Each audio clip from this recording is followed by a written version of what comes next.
దేవుని నామానికి స్తోత్రము. కూడి వచ్చినటువంటి మీ అందరికీ కూడా ప్రభు అయిన యేసుక్రీస్తు నామంలో శుభములు, వందనాలు. ప్రియులైనటువంటి దేవుని బిడ్డలారా, దైవ లేఖన గ్రంథంలో నుండి కొన్ని మాటలు చెప్పుకున్నాం. ప్రియ దేవుని ద్వారా రోమా రాసినటువంటి పత్రికలో నుండి ఒక మాటలు ప్రియ దేవుని బిడ్డలారా చూడండి. అధ్యాయము 14వ వచనాన్ని చదివి సహాయం చేయండి. రోమా రాసినటువంటి పత్రిక 2వ అధ్యాయము 14వ వచనం. ధర్మశాస్త్రము లేని అన్యజనులు స్వాభావికముగా ధర్మశాస్త్ర సంబంధమైన క్రియలను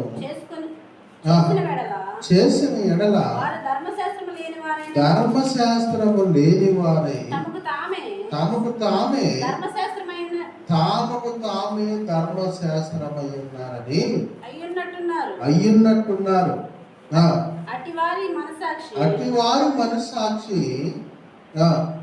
సాక్ష్యం ఇచ్చుచుండగా వారి తలంపులు ఒకదాని మీద ఒకటి చదవ తప్పు మోపుచు తప్పు లేదని చెప్పుచుండగా ధర్మశాస్త్రానుసారమైన తమ హృదయముల మందు రాయబడినట్లు దేవుని నీతి క్రియలు లేకపోతే, దేవుని యొక్క నీతి క్రియలను అనుసరించకపోతే మనము దేవుని యొక్క చిత్తానుసారమైనటువంటి జీవితమును జీవిస్తున్నటువంటి వారము కాదు. లేఖనము మాట్లాడుతూ ఉన్నది ప్రతి మనిషిలో న్యాయబద్ధమైనటువంటి కార్యాలను జరిగించాలి. గ్రంథము చేతిలో ఉన్నప్పుడు గ్రంథానుసారమైనటువంటి దేవుని చిత్తానుసారమైనటువంటి మాటను అనుసరించాలి. అందుకని 16వ వచనంలో మాట్లాడుతూ ఉన్నాడు. చదవండి. 2వ అధ్యాయము 16వ వచనాన్ని చదవండి. దేవుడు నా సువార్త ప్రకారమును యేసుక్రీస్తు ద్వారా మనుషుల రహస్యములను విమర్శించు దినమందు ఇలాగు జరుగును.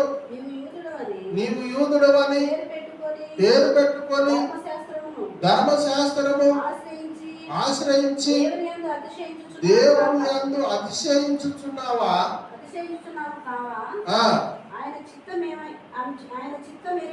ఆయన చిత్తము ఎరిగి ధర్మశాస్త్రమందు ఉపదేశము పొందిన వాడవై శ్రేష్టమైన వాటిని మెచ్చుకొనుచున్నావు. చాలు ప్రియులైనటువంటి దేవునికి పిల్లారా, దేవుని యొక్క వాక్యము మాట్లాడుతూ ఉన్నది. దేవుని నమ్మినటువంటి ప్రజలను గురించి హెచ్చరికగా మాట్లాడుతూ ఉన్నది.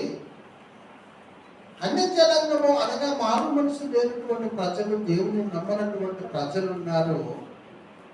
వారందరిని గురించి ప్రియులైనటువంటి దేవుని వాక్యము మాట్లాడటం లేదు. కానీ దేవుని నమ్మినటువంటి ప్రజలను గురించి మాట్లాడుతూ ఉన్నది. ఏమని మాట్లాడుతూ ఉన్నది అని అంటే, ధర్మశాస్త్రానుసారమైనటువంటి దేవుని చింతనను నెరవేర్చకపోతే యేసుక్రీస్తు ప్రభు దేవుడు అన్న సంగతిని గుర్తించి ప్రియులైనటువంటి దేవుని బిడ్డల లేఖన భాగాన్ని ప్రియ దేవుని బిడ్డల ఇంటున్నటువంటి నీ జీవితంలో ప్రభువుకు నువ్వు లోపడగలుగుతూ ఉన్నవా? దేవుని చిత్తానికి నువ్వు లోపడగలుగుతూ ఉన్నవా? దేవుని చిత్తానుసారముగా నువ్వు జీవించగలుగుతూ ఉన్నవానని లేఖన గ్రంథం అడుగుతూ ఉన్నది. దేవుని చిత్తానుసారంగా మనం జీవించాలి అని అంటే గ్రంథము మన చేతిలో ఉన్నప్పుడు గ్రంథాన్ని మనం ప్రియ దేవుని బిడ్డలారా పాటించాలి. గ్రంథాన్ని పాటించకపోతే, దేవుని యొక్క వాక్యాన్ని పాటించకపోతే, నీ మనసు మారకపోతే, నీ హృదయం మారకపోతే, దేవుని చిత్తమును ప్రియులైనటువంటి దేవుని బిడ్డలారా ఆయన తీర్పు దినమును మనం లెక్కపో చెప్పాల్సినటువంటి ప్రజలమైనవాడు. ఆ ప్రజలమైనటువంటి మనము దేవుని బిడ్డలు చూడండి, మార్పు పొందాలి. మార్పు పొందకపోతే నీ జీవితంలో ఏ మాత్రమైనను ఎంత చేసినా దేవుని యొక్క రాజ్యంలో చేరగలవా? చేరలేదు. మార్పు నొందకపోతే చాలలేదు. మార్పు నొందకపోతే చాలలేదు. కనుక ప్రియులైనటువంటి దేవుని బిడ్డలారా, ప్రతి మనిషి మారాలి. దేవుని వైపున ప్రియులైనటువంటి దేవుని బిడ్డలారా, ఆయన చిత్తానుసారమైనటువంటి క్రియలను జరిగించాలి. అందుకని 10వ వచనంలో మాట్లాడుతూ ఉన్నాడు చూడండి. రోమ రాసినటువంటి పత్రికలో ప్రియులైనటువంటి దేవుని బిడ్డలారా 10వ వచనంలో మాట్లాడుతూ ఉన్నాడు చూడండి. 2వ అధ్యాయము 10వ వచనంలో మాట్లాడుతూ ఉన్నటువంటి మాటలు చదవండి. సత్క్రియ చేయు ప్రతి వారికి మొదట యూదునికి గ్రీసు దేశస్థునికి మహిమయు ఘనతయు సమాధానమును కలుగును. ఏం చేసిన వారికన్నా సత్క్రియలు చేసిన వారికి ఏముంటుందంట? ఘనతయు మహిమయు కలుగును, సమాధానం కలుగును అని మాట్లాడుతూ ఉన్నది. సమాధానం కలగాలంటే సత్క్రియలు ఉండాలి. సత్క్రియలు అంటే ప్రియులైనటువంటి దేవుని బిడ్డలారా, నిజమైనటువంటి క్రియలు, పాటించే క్రియలు పాటించలేకపోతూ ఉన్నవారు ప్రియులైనటువంటి దేవుని బిడ్డలారా, ఘనతయు మహిమయు సమాధానము నీకు కలగదు. అది కలగాలి అంటే మనం ఏం చేయాలి? ప్రియులైనటువంటి దేవుని బిడ్డలారా, ప్రభు మార్గంలో ఉంటున్నటువంటి నీ జీవితంలో, ప్రభు మార్గంలో నిలిచి ఉన్న నీ జీవితంలో, ధర్మశాస్త్ర గ్రంథాన్ని పాటించలేనటువంటి నీ జీవితంలో ధర్మశాస్త్ర గ్రంథాన్ని పాటించమని దేవుని యొక్క వాక్యం ప్రకటించబడుతూ ఉంటే, ధర్మాన్ని ప్రకటించలేనటువంటి స్థితిలో మనం జీవిస్తూ ఉన్నాం. అనేకమైనటువంటి జీవితాలలో కొట్టుమిట్లాడుతూ ఉన్నాం. పాపములో, మోసములో, అక్రమములో, అన్యాయములో, తిరుగుబాటులో, ప్రియులైనటువంటి దేవుని బిడ్డల సమస్యలలో, అనేకమైనటువంటి సమస్యల మధ్యలో మనం ప్రియులైనటువంటి దేవుని బిడ్డల దేవుని నీతిని విడిచి మనుషుల మధ్యలో ఏమవుతూ ఉన్నా? దేవునికి అవమానకరమైనటువంటి జీవితంలో మనం జీవిస్తూ ఉన్నాం. ప్రియులైనటువంటి దేవుని బిడ్డలారా, అందుకనే 21వ వచనంలో కూడా మాట్లాడుతూ ఉండదు చూడండి మాట. 2వ అధ్యాయం 21వ వచనం. ఎదుటివానికి బోధించు నీవు నీకు నీవు బోధించుకునవా? దొంగిలిలో వద్దని ప్రకటించు నీవు దొంగిలిదవా? వ్యభిచరించవద్దని చెప్పు నీవు వ్యభిచరించదవా? విగ్రహములను అసహించుకుని నీవు గుళ్ళను దోషిదవా? ధర్మశాస్త్రమందు అతిశయించు నీవు ధర్మశాస్త్రమును మీరుట వలన దేవుని ఎవరు అవమానపరుస్తున్నారంట? ధర్మశాస్త్రాన్ని మీరే మనమంట దేవుడిని అవమానపరిచిన వారంటూ ఉన్నది వాక్యము. ధర్మశాస్త్రాన్ని ఎవరు మీరుతున్నారు? ఎలా మీరుతున్నావు? నీ తిరుగుబాటు మీరుతుంది, నీ అసూయ మీరుతుంది, నీ దేశము మీరుతున్నది, నీ పగ, నీ కలహం మీరుతున్నది. ప్రియులైనటువంటి దేవుని బిడ్డలారా, ప్రభువుకు కట్టబడకపోతే నువ్వెట్లా మారు మనసు పొందిన వారు అయితే? మారు మనసు పొందకపోతే, ప్రియులైనటువంటి దేవుని బిడ్డలారా, మారు మనసు లేకపోతే, మారు మనసు అనగా దేవుని యొక్క వాక్యానుసారమైనటువంటి పాత స్వభావాన్ని విడవకపోతే నువ్వెట్లా ప్రభువును ఆచరించారుతావు? ఇతరులకు మనం తీర్పు తీరుస్తూ ఉంటాం, ఇతరులకు మనం చెబుతూ ఉంటాం, మారు మనసు పొందాలి, రక్షణ పొందాలి, నీ ఇంటి వారికి స్వార్థను ప్రకటించవా? అందుకనే ప్రియులైనటువంటి దేవుని బిడ్డలారా 24వ వచనంలో మాట్లాడుతూ ఉన్నది చదవడం మాట.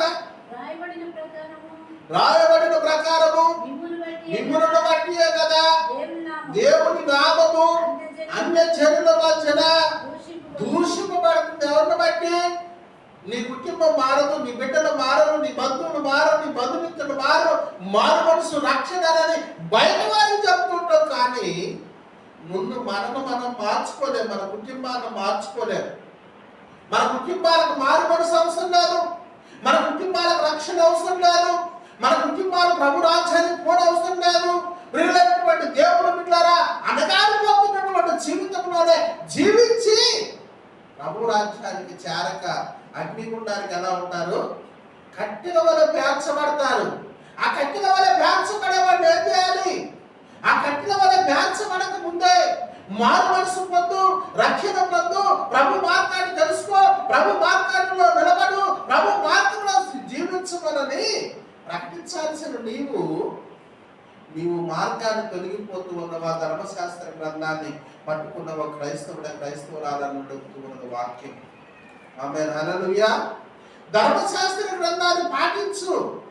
ధర్మశాస్త్ర గ్రంథంలో ఒక వ్యక్తి మారు మనసు పొందినటువంటి వ్యక్తి తప్పిదాలను చేస్తే ఆ వ్యక్తిని ప్రియులైనటువంటి దేవుని బిడ్డలారా తప్పిదము నుండి ఇడిపించి, పాపము నుండి ఇడిపించి, శాపము నుండి ఇడిపించి, అక్రమం నుండి ఇడిపించి, అన్యాయమ జీవితం నుండి ఇడిపించి స్థిరమైనటువంటి మనస్తత్వంతో నిలబెట్టమని వాక్యం చెబుతూ ఉన్నప్పుడు నువ్వు ఒక వ్యక్తిని మార్చగలిగినటువంటి స్థితిలో నీవు ఉండిపోతే ప్రభు నిన్ను క్షమించడం అని మాట్లాడుతూ ఉన్నది. మారు మనసు లేదు ఒక్క మనుషుడైనను జీవించిన దేవుడికి ఇష్టం లేదు. నువ్వు ఎంతమందిని మారుస్తూ ఉన్నావు? ముందు మన కుటుంబీకులను మార్చగలుగుతూ ఉన్నావా? బిడ్డలు మారుతూ ఉన్నారా? కుటుంబాలు మారుతూ ఉన్నారా? నీ సేవా జీవితంలో, మన సేవా జీవితాలలో ఎవరు మారుతూ ఉన్నారు? ప్రియులైనటువంటి దేవుడి బిడ్డల వాక్యము మన అందరినీ పరీక్షిస్తూ ఉన్నది. ధర్మశాస్త్ర గ్రంథంలో దేవుని యొక్క వాక్యము మనందరినీ పరీక్షిస్తూ ఉన్నది. ధర్మశాస్త్ర గ్రంథమందు దేవుడి యొక్క వాక్యమై ఉన్నటువంటి దేవుడు, గ్రంథమందు నిలిచి ఉన్నటువంటి దేవుడు మాట్లాడుతూ ఉన్నాడు. నీతో నాతో మాట్లాడుతూ ఉన్నటువంటి మాట ఇది. ప్రియమైనటువంటి దేవుడు బిడ్డలారా, చూడండి 23వ వచనాన్ని చదవండి. ధర్మశాస్త్రమందు అతిశయించు నీవు ధర్మశాస్త్రమును మీరుట వలన దేవుణ్ణి అవమానపరచిన వారు అంటూ ఉన్నది. ధర్మశాస్త్ర ఆజ్ఞ ఏమనుంది? ప్రతి మనిషి మారు మనసు పొందాలి, ప్రతి మనిషి పాప క్షమాపణ పొందాలి, ప్రతి మనిషి రక్షణ పొందాలి, ప్రతి మనిషి ప్రియులైనటువంటి దేవుని బిడ్డల పాప శాపము నుండి విడిపించబడి ప్రతి మనిషి మారు మనసు పొందాలని మాట్లాడుతూ ఉన్నది. ఎక్కడ నీ మారు మనసు? ఏమని పొందుతున్న నీ మారు మనసు? పాపాన్ని ఒప్పించేవారు లేరు, అక్రమాన్ని ఒప్పించేవారు లేరు, నీ నోటి మాటను మార్చేవారు లేరు, నీ తిరుగుబాటును మార్చేవారు లేరు, నీ స్వభావాన్ని మార్చేవారు ఒక్కడ కూడా లేడని వాక్యము మాట్లాడుతూ ఉన్నది. ప్రియమైనటువంటి దేవుని బిడ్డలారా, దేవుని యొక్క వాక్యము మాట్లాడుతూ ఉన్నది. వాక్యానుసారమైనటువంటి జీవితం నీలో లేకపోతే ప్రభు జీవితంలోని నీవు ఎలా కట్టబడగలవని మాట్లాడుతూ ఉన్నది. అందుకని ప్రియా దేవుని బిడ్డలారా, చూడండి ఇంకొక మాట చదవండి. 25వ వచనాన్ని చదవండి. ధర్మశాస్త్రమును అనుసరించి ప్రవర్తించు వాడవైతే సున్నతి ప్రయోజనకరమగును కానీ ధర్మశాస్త్రమును అతిక్రమించు వాడవైతే ఈ సున్నతి కాకపోను. నువ్వు రక్షణ పొందిన వాడివే. ఎందుకంటే ధర్మశాస్త్రాన్ని అనుసరించలేవు కదా.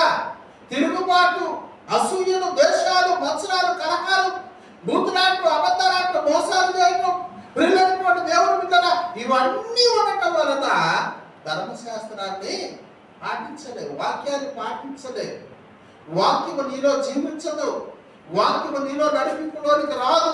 ప్రియులైనటువంటి దేవుని బిడ్డలారా, వాక్య జీవితం నీలో నడిపింపు లేదు కనుక మారు మనసు పొందటానికి నువ్వెన్ని చేసినా కానీ ఏమాత్రమైన నువ్వు ప్రయోజనం లేదని మాట్లాడుతూ ఉన్నది.